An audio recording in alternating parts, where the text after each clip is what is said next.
اللہ تبارک و تعالی 5ویں سپارے کی ابتدا میں مسلمانوں کو یہ حکم فرما رہا ہے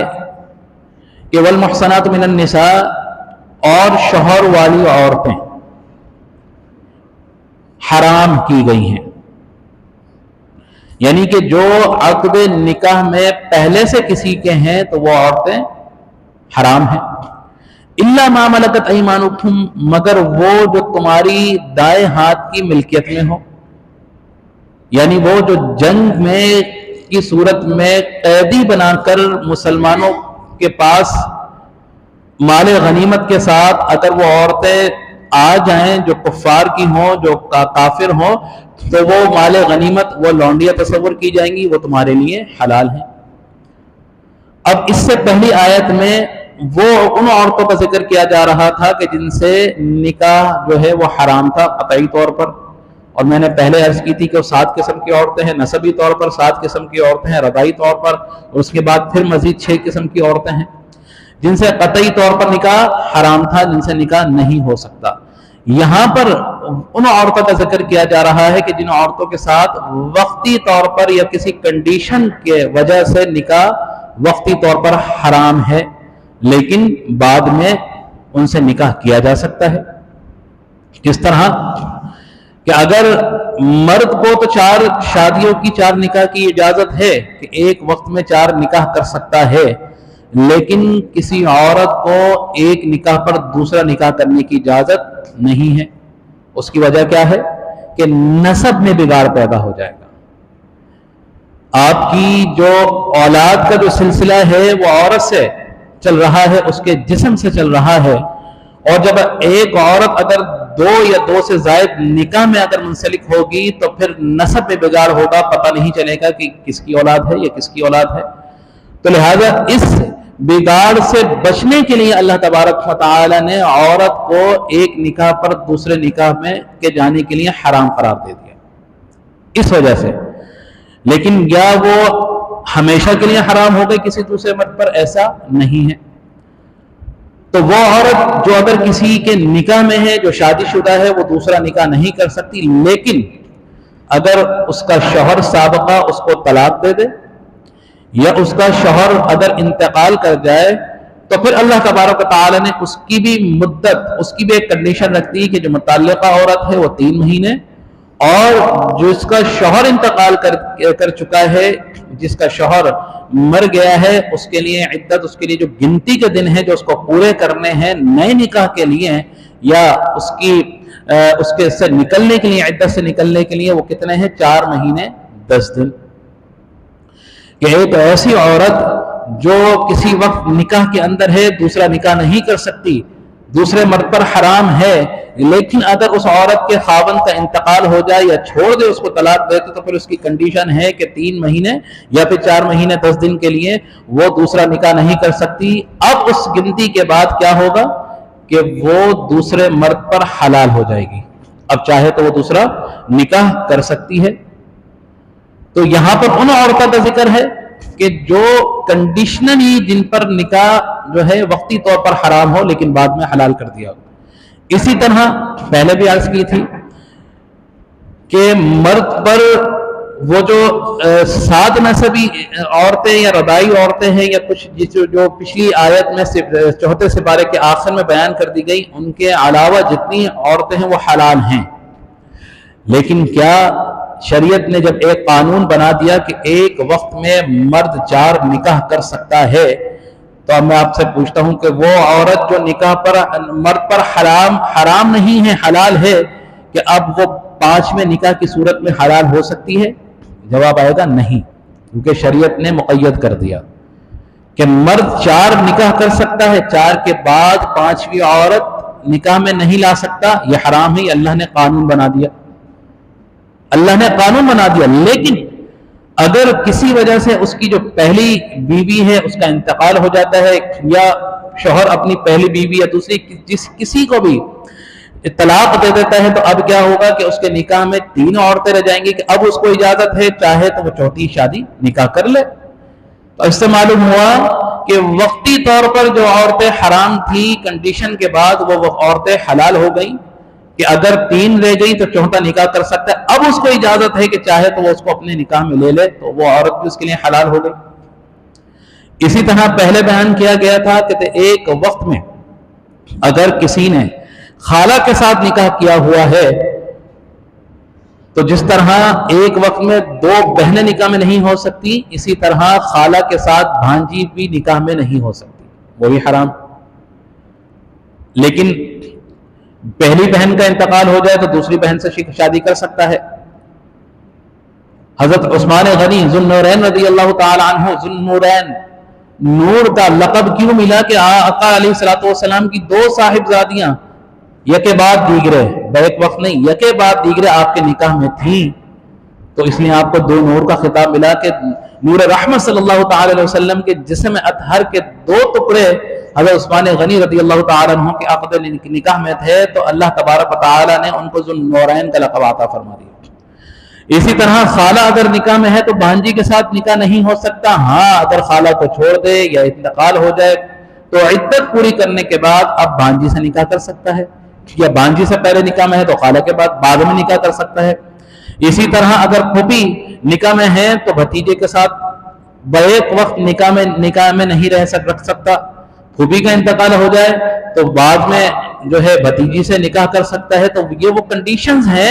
جو اللہ تبارک و تعالی نے ان عورتوں کی بیان فرمائی جو پہلے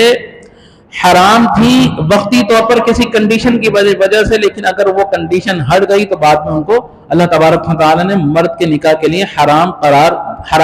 قرار دے دیا. اب یہاں پر الا ما ملکت ایمانکم, یہ تو ان عورتوں کا ذکر ہو گیا, لیکن اب بات ہو رہی ہے الا ما ملکت ایمانکم, مگر وہ کہ جو تمہارے ملک میں آ جائیں, جن کو تم کسی جنگ کی صورت میں قیدی بنا کر اپنے پاس لے لو, یا ریاست وقت یا کوئی حاکم یا خلیفہ وقت اگر مال غنیمت کے طور پر تمہیں جو ہے وہ عورتیں دے دے, تو اب تم ان سے اپنی نفسانی خواہش پوری کر سکتے ہو. جنگ اوطاس جو تواریخ میں آتا ہے کہ اسی دن ہوئی جب فتح مکہ تھی, یا اس کے سے متصل آگے پیچھے ہوئی. تو اس میں ہوا یہ کہ جب مسلمانوں کی کفار کے ساتھ جنگ ہوئی, جو کفار تھے اپنی عورتوں کو میدان جنگ میں چھوڑ کر پہاڑوں پر چلے گئے. ان کی جو عورتیں تھیں وہ مال غنیمت کے طور پر مسلمانوں مجاہدین کی یعنی کہ کفار اسلام کے ساتھ آئیں.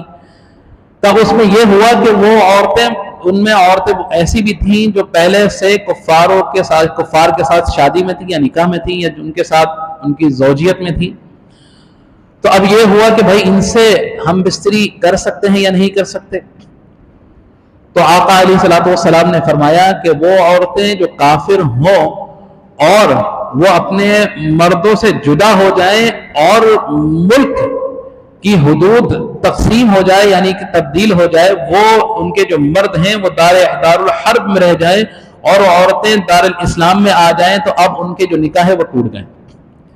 اب ان عورتوں کے ساتھ یہ تمہاری باندیاں بن سکتی ہیں, تمہاری لونڈیاں بن سکتی ہیں. اب تم ان سے اپنی جو ہے ان سے اپنی فائدہ حاصل نفع حاصل کر سکتے ہو, یہ قرآن بیان فرما رہا ہے. لیکن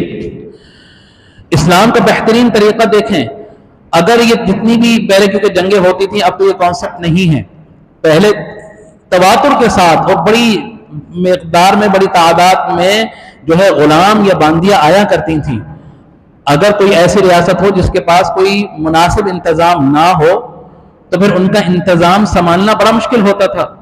انسان ہے فطری, اس کے تقاضے بھی ہوتے ہیں, نفسانی جو ہے شہوت بھی ہوتی ہے. تو اگر ان کو اسی طرح چھوڑ دیا جائے تو پھر کیا ہوگا, عورتوں کو خاص کر کے زناکاریاں جو ہے عام ہو جائیں گی. تو اسی وجہ سے ایک تو یہ نظام مرتب کیا گیا کہ مجاہدین کو تقسیم کر دیا جائے. ایسا نہ ہو کہ کہیں ایک ہی جگہ ان کو سنبھالنا مشکل ہو جس کی وجہ سے معاشرے میں بگاڑ ہو, تو ان کو ہر کسی مجاہد کے زیر کفالت کر دیا جائے, چاہے وہ غلام ہو چاہے وہ لونڈی ہو. اور یہ یہاں نہیں کہا گیا کہ ان کے ساتھ جانوروں جیسا سلوک کیا جائے, ان کے ساتھ حسن اخلاق کے ساتھ پیش آیا جائے, ان کے ساتھ اچھا برتاؤ کیا جائے. لیکن یہ بھی کہا گیا کہ لونڈی ہے تو اس سے تم نکاح کرنا تم نہ کرو, لیکن اپنی نفسانی خواہشات پوری کر سکتے ہو, قرآن نے اجازت دی. لیکن کون سی؟ جو کافرہ عورتیں.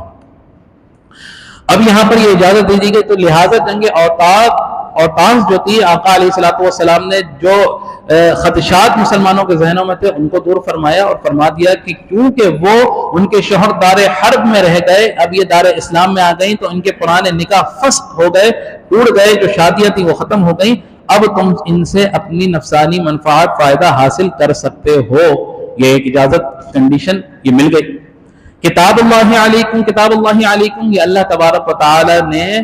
لکھا ہوا ہے تمہارے لیے، تم پر جو نوشتہ ہے، یہ جو مقرر فرما دیا ہے، یہ جو اللہ کا فیصلہ ہے۔ وَأُحِلَّ لَكُم مَّا وَرَاءَ ذَلِكُمْ، اور ان کے علاوہ جو عورتیں ہیں وہ تم پر حلال ہیں۔ ان تبتغوا باموالکم، اب تم تلاش کرو اپنے مالوں کے عوض، محسنین پاک دامن عورتوں کو، غیر مصافحین پاک دامن ہو، ایسی نہ ہو غیر مصافحین جو بدکار ہو۔ اب اس آیت میں دیکھیں محسنات اس کے 4 معنی ہیں۔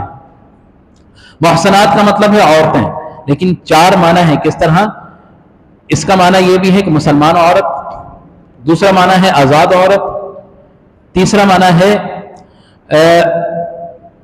جو پاک دامن ہو، اور چوتھا اس کا معنی ہے کہ کسی قسم کی اس میں کوئی خرافات نہ ہو، مسلمان ہو، شادی شدہ ہو، مسلمان ہو، آزاد ہو، پاک دامن ہو اور شادی شدہ یعنی نکاح والی عورتیں۔ والمحسنات میں اس میں 4 معنی جو ہے، کیونکہ مختلف موقعوں پر مختلف جو ہے واقعات کے طور پر اسی الفاظ کے ساتھ مختلف واقعات بیان کیے گئے ہیں، تو کہیں یہ الفاظ شادی شدہ کے لیے استعمال کیا گیا ہے، کہیں پاک دامن کے لیے استعمال کیا گیا ہے، کہیں آزاد کے لیے استعمال کیا گیا ہے، اور کہیں مسلمان کے لیے بھی آزاد کیا گیا ہے محسنات کا لفظ۔ اب یہاں پر جو میں نے آیت پڑھی ان تبتغوا باموالکم محسنین غیر مصافحین، کہ تلاش کرو ایسی عورتوں کو اپنے مالوں کے عوض جو پاک دامن ہو، غیر جو ہے مصافحین۔ یہاں پر ایک شبہ آتا ہے اور بہت سے لوگ اس پر یہ کہتے ہیں کہ دیکھیں جی جو ایک لفظ ہے متاع، کہ دیکھیں یہاں پر متاع کی اجازت دی گئی، کہ یہ آیت ہے جس میں کہا گیا کہ متاع کر سکتے ہیں اپنے مالوں کے عوض یعنی پیسوں کے عوض، لیکن اگلے ہی الفاظ میں غور نہیں کیا کہ اللہ تبارک و تعالیٰ ارشاد فرما رہا ہے محسنین پاک دامن عورتیں ہوں، مسلمان آزاد عورتیں ہوں۔ تو اس سے مراد کیا ہوا کہ ایسی عورتیں تلاش کرو اگر تمہارا نکاح پہلے ختم ہو چکا ہے، پہلی بیوی اگر انتقال کر چکی ہے، کوئی بھی کنڈیشن ہو، اپنی دوسرے نکاح کے لیے اپنی ایسی عورت کو تلاش کرو جو پاک دامن بھی ہو، آزاد بھی ہو اور مسلمان بھی ہو۔ ان میں سے کوئی بھی کنڈیشن آپ لے سکتے ہیں۔ بِأَمْوَالِهِمْ اپنے مالوں کے عوض، تو یہاں پر مال سے مراد ہے مہروں کے عوض، کہ اگر ہم کسی سے نکاح کریں گے تو ایک مہر اسلام نے مقرر کیا ہے، اس کی مقدار جو بھی ہو آپ نے باہمی انڈرسٹینڈنگ کے ساتھ مہر مقرر کرنا ہے اور نکاح کرنا ہے۔ اگر آپ نے کوئی مہر مقرر نہیں کیا اور نکاح کر لیا اور صحبت اختیار کر لی تو مہر اب واجب تو ہوگا، لیکن چونکہ آپ نے مقرر نہیں کیا تھا، کوئی مقدار اس کا تعین نہیں کیا، تو اب مہر مثل واجب ہوگا۔ اور مہر مثل کون سا ہے؟ جو آپ کے خاندان میں مہر رائج ہوگا اس کو مہر مثل کہیں گے۔ بہت سے خاندان ہیں آج تک چل رہا ہے ان کی جی ہم نے 50,000 اپنے خاندان کا مہر ہم وہی رکھتے ہیں، 50,000 چلتا چلا آ رہا ہے۔ اب ایسی صورت میں اگر کسی نے مہر مقرر نہیں کیا تو اس عورت کے لیے وہی مہر مقرر ہوگا جو اس کے خاندان میں چلا آ رہا ہے۔ غیر مصافحین ایسی عورت تلاش کرو جو بدکار نہ ہو۔ اب یہاں پر جو لوگ متاع کا کانسیپٹ جن کو معلوم ہے تو وہ کہ متاع کا کیا ہوتا تھا کہ کسی بھی عورت سے وقتی طور پر یا ایک رات کے لیے یا مقررہ مدت کے لیے کچھ پیسوں کے عوض اس سے جو ہے وہ کر لینا، ایگریمنٹ کر لینا، اور اس کے بعد وہ مدت ختم ہوئی تو خود ہی آپ کا جو ہے وہ متاع کا جو نکاح تھا یا ایگریمنٹ تھا وہ ختم ہو جائے گا۔ تو یہاں پر بہت سے لوگ کہتے ہیں کہ دیکھیں جی یہاں تو کہا گیا کہ ان تبتغوا باموالکم، کہ تلاش کرو اپنے مالوں سے کے سبب محسنین غیر مصافحین، کہ عورتوں کو، لیکن یہاں یہ نہیں غور کیا کہ اللہ تبارک و تعالیٰ پاک دامن عورتوں کا ذکر فرما رہا ہے، اور کوئی ایسا ہوگا کہ کسی ایسی عورت سے جو زانیہ ہو اس سے نکاح کرے؟ کوئی نہیں چاہے گا کہ کسی ایسی بدکار عورت سے نکاح کرے، کوئی نہیں چاہے گا، ہر کوئی چاہے گا کہ میں نے نکاح کرنا ہے تو میں جس عورت سے نکاح کروں وہ بہت اچھی ہو، بہت پاک دامن ہو، بہت نیک ہو، اس طرح کی عورت چاہے گا۔ تو دوسرے ہی الفاظ میں اللہ تبارک و تعالیٰ نے اس کی نفی کر دی، تو معلوم یہ ہوا کہ متع کی نفی، متع کا انکار کیا جا رہا ہے۔ کچھ لوگ کہتے ہیں کہ جی پہلے تھا جنگ خیبر میں آقا علیہ الصلوۃ والسلام نے جو ہے اس کو حرام کیا، یا فتح مکہ کے وقت اس کو حرام کیا، کیونکہ کچھ روایات اس میں ملتی ہیں، تو لہٰذا اب یہ متع قطعی طور پر حرام ہے، اور اس میں تمام جو ہے مکتب فکر کا اس میں اجماع ہے کہ آج کے وقت میں متع نہیں ہو سکتا۔ تو جو لوگ آج بھی کوشش کرتے ہیں کہ کسی نہ کسی کی کوئی وہ نکال لیں، اس کی کوئی نہ کوئی اس کا وجہ نکال لیں، کوئی نہ کوئی بات نکال لیں کہ جی یہ چیز ہو سکتی ہے، تو قطعی طور پر اور غلط طور پر قرآن کو سمجھنا، غلط تعویل کرنا، یہ تو ویسے ہی بہت بڑا گناہ اور عذاب کی کنڈیشن ہے۔ وَمَا اسْتَطَعْتُمْ بِهِ مِنْهُنَّ فَآتُوهُنَّ أُجُورَهُنَّ فَرِيضَةً۔ تو یہاں پر اللہ تبارک و تعالیٰ فرما رہے فَمَا اسْتَطَعْتُمْ بِهِ مِنْهُنَّ، تو ان میں سے جن عورتوں سے نکاح کرنا چاہو، یعنی جن عورتوں سے تم شرعی نکاح کر کے جمع وغیرہ کا فائدہ حاصل کرنا چاہو، تو انہیں ان کے مقررہ مہر ادا کر دو۔ یعنی کہ تم نے جن سے نکاح کیا اور نکاح کرنے کے بعد تم ان سے جسمانی یا فائدے، اب دیکھیں نکاح کرنا بھی دیکھیں ایک بہت بڑی ایک اس کی بات ہے کہ اگر آپ نے کسی سے نکاح کیا عورت سے، تو آپ نے جو نیت ہے بہت بڑا جو ہے اس پہ وہ رکھتی ہے، عمل دخل ہے کہ آپ جب بھی کسی سے یا کوئی بھی نکاح کرے تو اس سے نکاح کرے کہ جی میں نے اپنی جو ہے نسل کا تسلسل بڑھانا ہے اور نیک اولاد کی حاجت ہے، یا اور دیگر جو نیک خواہشات ہوں گی، تو اسی لیے یہاں پر نکاح کی کنڈیشن بتا دی گئی کہ انسان جب بھی نکاح کرے تو سوائے صرف نفسانی خواہشات اس کے ذہن میں نہیں ہونی چاہیے۔ لیکن اگر کوئی متع کرے گا تو سوائے اس کے وہ چاہے گا کہ جس سے میں متع کروں اس سے میری نسل بڑھے، نہیں، وہ وقتی طور پر نفع حاصل کرنے کے لیے، جسمانی خواہشات کو پوری کرنے کے لیے، تو یہاں پر بتا دیا کہ نکاح کرو تو اس کی یہ نیت ہونی چاہیے کہ میں نے نیک نسل کو، اپنی اولاد کو آگے پروان چڑھانا ہے، یہ جس عورت سے میں نکاح کر رہا ہوں یہ میری بچوں کے لیے بہترین ماں بنے اور میرے بچوں کی اچھی پرورش کرے۔ تو اس لیے اللہ تبارک و تعالیٰ نے یہاں پر بیان فرما دیا، تو یہاں پر متع کی قطعی طور پر نفی کی جا رہی ہے۔ اب یہاں بھی یہ ہوا کہ یہاں یہ بیان فرمایا فَمَا اسْتَطَعْتُمْ بِهِ مِنْهُنَّ فَآتُوهُنَّ أُجُورَهُنَّ فَرِيضَةً، کہ ان کو دے دو ان پر جو مقرر کیا ہے۔ اب وہی کنڈیشن آ گئی نا، اگر آپ نے مہر مقرر کر لیا تو ان کو آپ نے مہر دینا ہے، اور اگر کوئی مہر مقرر نہیں ہوا، صحبت کر لی آپ نے، تو اب مہر مثل آپ پر واجب ہو گیا، وہ اس کو دینا ہے۔ اور یہ مہر ایسا ہے کہ یہ جو ہے معاف نہیں ہو سکتا، یہ آپ نے ادا کرنا ہے۔ ہاں ایک کنڈیشن اور آ گئی، یہاں پر اللہ تبارک و تعالیٰ فرما رہا ہے وَلَا جُنَاحَ عَلَيْكُمْ فِي مَا تَرَاضَيْتُمْ بِهِ مِن بَعْدِ الْفَرِيضَةِ، کوئی حرج نہیں اس میں کہ جس پر تم باہمی طور پر رضامند ہو جاؤ، من بعد الفریضہ، اس کے بعد جو اس پر تم پر فرض ہے۔ یعنی اگر کسی نے اپنی بیوی کا مہر 1,00,000 روپے مقرر کیا، اب ہوا یہ کہ بیوی نے کہا کہ بھائی میں آپ کو 50,000 معاف کرتی ہوں، باہمی رضامندی آ گئی۔ اب باہمی رضامندی جب آ گئی تو وہ 50,000 کا جو مہر ہے چونکہ بیوی نے معاف کر دیا، تو اب آپ 50,000 مہر دیں گے، فیما تراضیتم بہ من بعد الفریضہ۔ اگر تم باہمی رضامند ہو جاؤ اس کی مقدار میں، چاہے تم اس کو ایگری کر چکے تھے لیکن بیوی کہتی ہے کہ جی ٹھیک ہے میں آپ سے 50,000 چھوڑتی ہوں، 50,000 لینا 50,000 مقرر کرتی ہوں، تو یہ بھی ہو سکتا ہے۔ اور اگر ایسا ہو کہ شوہر نے 1,00,000 روپے مہر مقرر کیا تھا لیکن وہ کہتا ہے کہ جی میں 1,00,000 کی جگہ میں آپ کو اپنی خوشی سے 2,00,000 روپے دینا چاہتا ہوں، تو وہ 2,00,000 بھی دے دے۔ باہمی انڈرسٹینڈنگ، باہمی رضامندی آ گئی، تو یہ ہوا کہ آپ خود سے کم یا خود سے معاف نہیں کر سکتے، بیوی کی رضامندی اس میں، یعنی کہ دونوں کی رضامندی بھی اس میں شامل ہے، رضامندی کرنی پڑے گی۔ تو لہٰذا بلیک میل کر کے یا کسی بھی کوئی ایموشنلی بلیک میل کر کے یا کوئی بھی دوسرے طریقے سے بیوی سے مہر معاف کرا دینا، وقتی طور پر تو وہ بیچاری مجبوری کے تحت معاف کر دے گی، لیکن اللہ تبارک و تعالیٰ تو دیکھ رہا ہے، اس کی بارگاہ میں تو پکڑ ہوگی۔ تو لہٰذا فیما تراضیتم بہ من بعد الفریضہ، باہمی رضامندی کے ساتھ اگر بیوی کہے کہ مہر میں چھوڑتی ہوں یا کم کرتی ہوں تو وہ کر سکتی ہے باہمی انڈرسٹینڈنگ. اگر آپ بڑھانا چاہو تو بڑھ بھی سکتا ہے. تو لہٰذا یہ مہر کی کنڈیشن تھی, مہر کی تھی, تو معلوم یہ ہوا کہ مہر دینا بھی لازمی ہے, لازمی ہے. ان اللہ کان علیما حکیما, کہ اللہ تبارک و تعالی بہترین حکمت والا بھی ہے اور سب جانتا ہے. جو تم ظاہری طور پر کسی کام کو کرتے ہو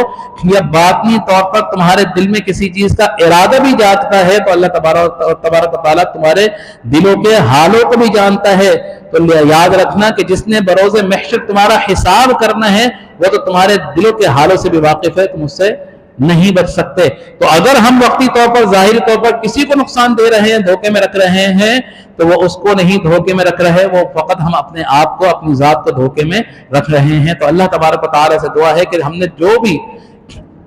ان آیات میں احکامات سمجھے, پڑھے, اگر کسی قسم کی کوئی کمی, کوئی کجی اگر رہ گئی ہو اور ہم اس کے مطابق اگر اس کو نہیں سمجھے ہوں یا نہیں سمجھا پائے ہوں, تو اللہ تبارک و تعالیٰ ہمیں معاف فرمائے اور ہمیں حق طور پر, ہمیں صحیح معنوں میں صحیح طور پر قرآن کو سمجھنے کی اور عمل کرنے کی توفیق عطا فرمائے. اور خاص کر یہ جو ازدواجی تعلق ہے, یہ جو شادی شدہ جو ہے جوڑوں کے درمیان کے جو معاملات ہیں, ان میں بڑی فہم و فراست کے ساتھ معاملے جو ہے انجام دینے چاہیے, کیونکہ اس میں بڑی پکڑ ہے. اللہ تبارک و تعالیٰ سے دعا ہے کہ اللہ تبارک و تعالیٰ جو کچھ سنا پڑھا اس پر عمل کرنے کی توفیق عطا فرمائے. آمین. وآخر دعوانا الحمدللہ رب العالمین.